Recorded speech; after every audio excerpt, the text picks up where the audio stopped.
بسم الله الرحمن الرحيم. لا أقسم بهذا البلد وأنت حل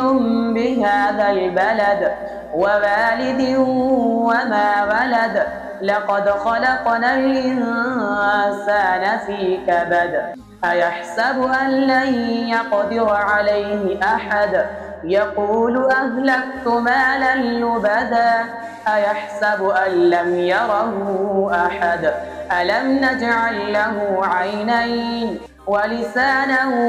وشفتين وهديناه النجدين فلاقتحم العقبة وما أدراك ما العقبة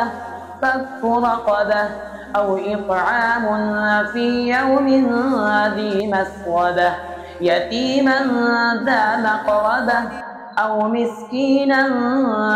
ذا متربة ثم كان من الذين آمنوا وتواصوا بالصبر وتواصوا بالمرحمة أولئك أصحاب الميمنة والذين كفروا بآياتنا هم أصحاب المشأمة عليهم نار مؤصدة.